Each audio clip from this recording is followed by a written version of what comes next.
2026 BJPയുടെ കേരളത്തിലെ ഭാവി എന്തായിരിക്കും?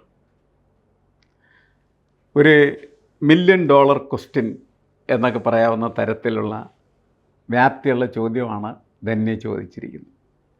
കാരണം പൊതുവിൽ നമുക്കറിയാം, കേരളത്തിലെ രാഷ്ട്രീയത്തിന് വലിയ മാറ്റങ്ങൾ സംഭവിക്കാൻ പോകുന്നു. രാഷ്ട്രീയത്തിന് മാറ്റം എന്ന് പറഞ്ഞാൽ രാഷ്ട്രീയത്തിൻ്റെ പൊസിഷന് മാറ്റം വരാൻ പോകുന്ന ഒരു തിരഞ്ഞെടുപ്പാണ് 2026.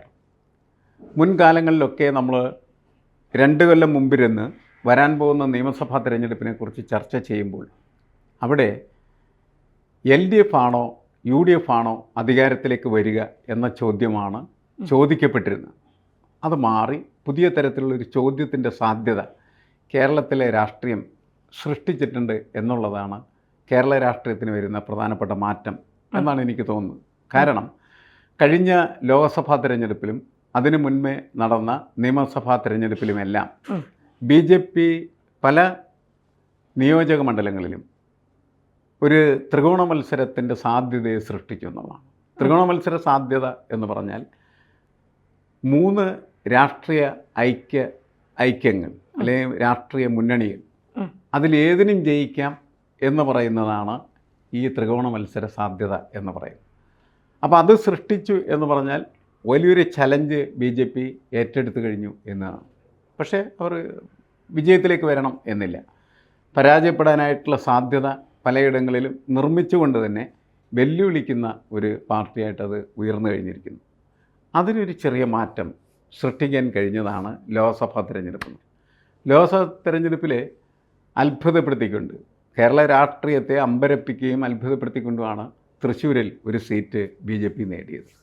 തിരുവനന്തപുരത്തെ BJPയുടെ മുന്നേറ്റം പ്രതീക്ഷിതമാണ്. കാരണം അവിടെ അത്രമാത്രം ബേസ് വോട്ടുകൾ യഥാർത്ഥത്തിൽ BJPക്ക് ഉണ്ട്. തൃശ്ശൂരിൽ അങ്ങനെ ബേസ് വോട്ടുകളൊന്നുമില്ല. ബേസ് വോട്ടൊന്നും ഇല്ലാത്ത ഈ തൃശ്ശൂർ BJP എന്ത് ചെയ്തു? ഒരു MP-യെ നിർമ്മിച്ചെടുത്തു എന്നുള്ളതാണ്. അപ്പോൾ അവിടെ പല നിയോജക മണ്ഡലങ്ങളിലും 1-ാം സ്ഥാനത്ത് എന്ന് വെച്ചാൽ ഈ നിയമസഭാ നിയോജക മണ്ഡലങ്ങളിൽ 1-ാം സ്ഥാനത്ത് നിൽക്കുന്ന BJP-യാണ്. അപ്പോൾ അങ്ങനെ ഒരു കണക്കൂട്ടിലൊക്കെ നടത്തുന്ന സമയത്ത് അടുത്ത തിരഞ്ഞെടുപ്പൊക്കെ വരുമ്പോൾ ഒരു 10-നും 15-നും ഇടക്ക് സീറ്റുകൾ BJPക്ക് പിടിച്ചാൽ BJPക്ക് കേരള രാഷ്ട്രീയത്തെ സമ്പൂർണ്ണമായിട്ട് അട്ടിമറിക്കാൻ കഴിയും എന്നത് BJP നേതൃത്വം കണക്കാക്കുന്ന കണക്കുകൂട്ടലാണ്. ഈ കേന്ദ്രത്തിൻ്റെ നീക്കങ്ങൾ അത് കേരളത്തിൽ പ്രതിഫലിക്കുമോ? കേന്ദ്രത്തിൻ്റെ നീക്കങ്ങളാണ് കേരളത്തിൽ പ്രതിഫലിച്ചുകൊണ്ടിരിക്കുന്നത്. കാരണം കേരളത്തിൽ ഇങ്ങനെ ഒരു സാധ്യത BJPക്ക് ഉണ്ടാക്കി കൊടുത്താരാണ്? കേന്ദ്ര ഭരണകൂടം. അപ്പോൾ കേന്ദ്രത്തിൽ BJP ഭരിച്ചുകൊണ്ടിരിക്കുന്ന സമയത്ത് കേരളത്തിൽ നിന്ന് ചില ആളുകളെ കേന്ദ്ര മന്ത്രിസഭയിലേക്ക് BJP എടുക്കും. നമുക്കറിയാം, കഴിഞ്ഞ കാലത്ത് മുരളീധരനുണ്ടായിരുന്നു, ഇപ്പോൾ ജോർജ് കുര്യനുണ്ട്, സുരേഷ് ഗോപിയുണ്ട്.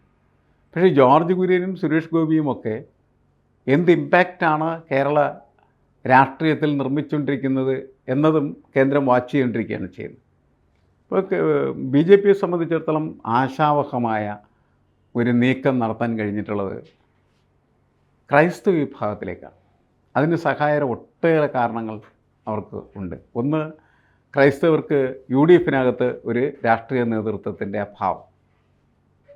അപ്പോൾ അവരവരുടെ കാര്യങ്ങൾ, സഭയുടെ ഒരു രാഷ്ട്രീയം എന്ന് പറയുന്നത് സഭയുടെ കാര്യങ്ങൾ കൃത്യമായിട്ടുള്ള നിർവഹിക്കാനായിട്ടുള്ള ആളുകൾ ആര് എന്ന് നോക്കിയെടുക്കുന്ന നിലപാടാണ്.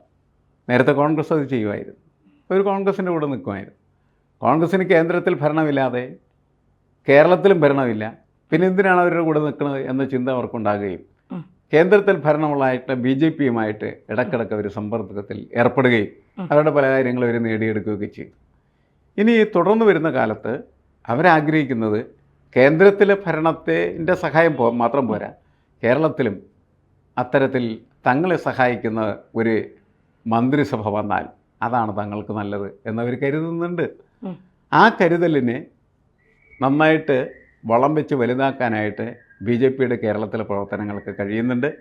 പ്രത്യേകിച്ച് മുനമ്പം ഭൂമി പ്രശ്നം ഉയർന്നു വന്ന സമയത്ത് നല്ല ഒരു ലാൻഡ്മാർക്ക് അവിടെ ഉണ്ടാക്കാൻ BJPക്ക് കഴിഞ്ഞിട്ടുണ്ട്. അതിൻ്റെ ഭാഗമായിട്ട് വന്ന വഖഫ് ബില്ലൊക്കെ പാർലമെൻറ്റിൽ അവതരിപ്പിച്ച സമയത്ത് തന്നെ ഈ സമരത്തിൽ പങ്കെടുക്കുന്നതായിട്ടുള്ള 50 ആളുകളാണ് BJPയിലേക്ക് ചേർന്നത്. പക്ഷെ അതുകൊണ്ട് കേരളത്തിൽ ഒരുപാട് ക്രിസ്ത്യാനികൾ അതിനകത്ത് ചേർന്നത് നമ്മൾ വിശ്വസിക്കേണ്ടതില്ല. പക്ഷേ ബി ജെ പിക്ക് ഒരു കാര്യം കഴിഞ്ഞു. എന്താണത്? ഒരുപാട് ക്രൈസ്തവ മനസ്സുകളെ ബി ജെ പിക്ക് അനുകൂലമായിട്ടുള്ള രീതിയിൽ മാറ്റാൻ യഥാർത്ഥത്തിൽ കേരളത്തിൽ കഴിഞ്ഞിട്ടുണ്ട്. മറ്റ് സംസ്ഥാനങ്ങളിൽ ചിലപ്പോൾ ബി ജെ പിയുടെ ഈ സംഘപരിവാർ സംഘങ്ങൾ ക്രൈസ്തവർ ഓടിച്ചിട്ട് തല്ലുന്നുണ്ടാവാം. മിഷണറിമാരെയൊക്കെ ജബൽപൂരിലൊക്കെ ഇപ്പോൾ ഈ വാർത്ത വന്ന സമയത്ത് അങ്ങനെ അവർ മർദ്ദിച്ചു എന്നുള്ളതാണ്. അതാകാം എന്ന് തന്നെയാണ് ബി ജെ പി ഉള്ളിലും കരുതുന്നത്. കേരളം പക്ഷേ അങ്ങനെയല്ല. കേരളത്തിൽ വളരെ കൂടുതൽ ക്രിസ്ത്യാനികളുണ്ട്. ആ ക്രിസ്ത്യാനികളിൽ ഒരു നല്ല ഭാഗം തങ്ങൾക്കൊപ്പം നിന്ന് കഴിഞ്ഞാൽ കേരളത്തിലെ ഭരണം പിടിച്ചെടുക്കാൻ കഴിയും എന്ന് പറയുന്നൊരു വിശ്വാസം വരെ യഥാർത്ഥത്തിൽ ബി ജെ പിക്ക് ഉണ്ടായിട്ടുണ്ടെന്നാണ് നമ്മൾ മനസ്സിലാക്കേണ്ടത്.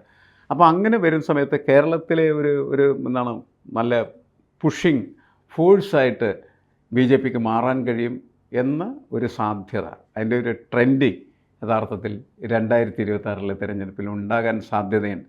അതുണ്ടാക്കാൻ ബി ജെ പിക്ക് ഇപ്പോൾ കഴിഞ്ഞില്ല എങ്കിൽ ബി ജെ പിക്ക് പിന്നീട് എന്ന് കഴിയും എന്നുള്ളത് നീണ്ട ചോദ്യമായിട്ട് അവശേഷിക്കുകയും ചെയ്യും. ഈ കേന്ദ്രത്തിൽ കുറച്ചുകൂടി പ്ലാനിങ്ങുകൾ, കുറച്ചുകൂടി തന്ത്രങ്ങളൊക്കെ മെനഞ്ഞുകൊണ്ട് ആളുകളെ കയ്യിലെടുക്കാൻ ഒരു ശ്രമം ബി ജെ പി നടത്തിയത് വിജയിക്കുകയും ചെയ്തു. ആ ഉത്തരേന്ത്യൻ മോഡൽ കേരളത്തിൽ വിജയിക്കില്ല എന്ന് ബി ജെ പിക്ക് പലതവണ മനസ്സിലായ കാര്യമാണ്. പ്രത്യേകിച്ച് പാലക്കാടൊക്കെ വിജയിക്കുമെന്ന് പറഞ്ഞിടത്ത് തോറ്റു തുന്നം പാടുന്ന അവസ്ഥയൊക്കെ ഉണ്ട്.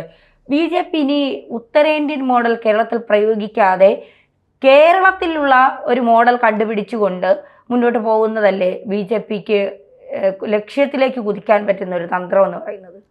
ഏത് രാഷ്ട്രീയ പാർട്ടിയുടെ കാര്യമെടുത്താലും അത് പ്രവർത്തിക്കുന്ന മേഖലയിൽ നിലവിലുള്ളതായിട്ടുള്ള രാഷ്ട്രീയ സാധ്യതകളെ യൂട്ടിലൈസ് ചെയ്താൽ മാത്രമേ അവർക്ക് മുന്നേറാൻ കഴിയുള്ളൂ.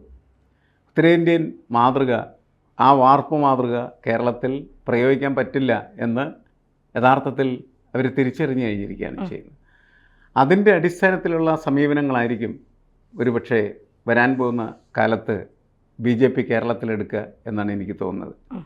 അതുതന്നെയാണ് അവർ യഥാർത്ഥത്തിൽ ഈ ക്രൈസ്തവ സമൂഹത്തിലേക്കുള്ള ഇടിച്ചുകയറ്റം എന്ന് പറയുന്നത് നിർവഹിച്ചുകൊണ്ടിരിക്കുന്നത്. ഇത് നോക്കിക്കൊണ്ടിരിക്കുകയാണല്ലോ ചെയ്യുന്നത്. നേരത്തെ നല്ല ഗ്രിപ്പ് കോൺഗ്രസ്സിന് ക്രൈസ്തവ സമൂഹത്തിലുണ്ടായിരുന്നെങ്കിൽ അത് ഉമ്മൻചാണ്ടിയുടെ അഭാവത്തിൽ നഷ്ടപ്പെട്ടു കഴിഞ്ഞു എന്നുള്ളത് തിരിച്ചറിഞ്ഞിട്ടാണ് അവിടെ അവർ ഇടിച്ചു കയറി കേക്കുമായിട്ട് ഓരോ ക്രിസ്മസ് കാലത്തും അരമനകളിലേക്ക് അവർ സഞ്ചരിക്കാനായിട്ട് തുടങ്ങിയത്. അത് പല വട്ടം സഞ്ചരിച്ചെങ്കിലും ഇപ്പോൾ അതിന് അനുകൂലമായിട്ടുള്ള ഒരു ട്രെൻഡ് ഉണ്ടായിട്ടുണ്ട് എന്നവർ കരുതുന്നുണ്ട്. അപ്പോൾ കേരളത്തിൻ്റെ രീതി മറ്റ് ഉത്തരേന്ത്യൻ സംസ്ഥാനങ്ങളിൽ നിന്ന് വ്യത്യസ്തമാണ് എന്ന് തിരിച്ചറിഞ്ഞ് കേരളത്തിന് വേണ്ടി ഒരു പാക്കേജ് ഒരുപക്ഷെ ബി ജെ പി രൂപപ്പെടുത്തിയേക്കാം. ആ പാക്കേജ് നിർമ്മിക്കാനായിട്ടുള്ള മാനേജരാണ് ഇപ്പോൾ അധ്യക്ഷനായിട്ട് എത്തിയിരിക്കുന്ന രാജീവ് ചന്ദ്രശേഖർ എന്നാണ് എനിക്ക് തോന്നുന്നത്. രാജീവ് ചന്ദ്രശേഖരനെ കൊണ്ട് ആ ദൗത്യം പൂർത്തിയാക്കാൻ കഴിയുമോ? അല്ല, രാജീവ് ചന്ദ്രശേഖറിന് അവർ നിർദ്ദേശങ്ങൾ കൊടുക്കുകയാണ്, ഇന്ന കാര്യങ്ങൾ ഈ രീതിയിലെല്ലാം ചെയ്യുന്നു. മറ്റ് ഇതിക്ക് മുമ്പുണ്ടായിരുന്ന രാഷ്ട്രീയ നേതാക്കളിൽ നിന്ന് വ്യത്യസ്തമായിട്ട് രാജീവ് ചന്ദ്രശേഖറിന് ഈ മാനേജർ എന്ന നിലയ്ക്ക് പ്രവർത്തിക്കുന്ന രീതി വളരെ നന്നായിട്ട് അറിയാവുന്നതാണ് എന്നതുകൊണ്ട് അവർ പറയുന്ന എല്ലാ കാര്യങ്ങളും അങ്ങനെ തന്നെ കൃത്യമായിട്ട് നടപ്പിലാക്കാനായിട്ട് അദ്ദേഹത്തിന് കഴിയും എന്നാണ് എനിക്ക് തോന്നുന്നത്. നേരത്തെ ഉണ്ടായിരുന്ന നേതാക്കൾക്ക് അതിന് ബുദ്ധിമുട്ടുണ്ടായിരുന്നു. കാരണം എന്താണെന്ന് വെച്ചാൽ അവർ ഇവിടെ തന്നെ നല്ല ലോബിയിങ് ഉണ്ട്. ആ ലോബിയിങ്ങിൻ്റെ ഫലമായിട്ട് അവർക്ക് കേന്ദ്രം പറയുന്ന എല്ലാ കാര്യങ്ങളും അപ്പടി നടപ്പിലാക്കൽ ബുദ്ധിമുട്ടായിരുന്നു എന്നുള്ളതാണ് സത്യം. പക്ഷേ ഇപ്പോൾ അത് മാറിയിരിക്കുന്നു. കേന്ദ്രം എന്ത് പറയുന്നു അതങ്ങനെ തന്നെ ചെയ്യുന്നതായ ഒരാൾ, അല്ലെങ്കിൽ അത് നിർവഹിക്കുന്ന ഒരാൾ, അതിൻ്റെ ഒരു മാനേജറാണ് ഇപ്പോഴത്തെ ബി ജെ പിയുടെ അധ്യക്ഷൻ എന്നുള്ളതിൻ്റെ പേരിൽ കേന്ദ്രം പദ്ധതികൾ ആവിഷ്കരിച്ച് കൊടുത്താൽ മതി, അത് കൃത്യമായിട്ടുള്ള രീതിയിൽ കേരളത്തിൽ നിർവഹിക്കപ്പെടും.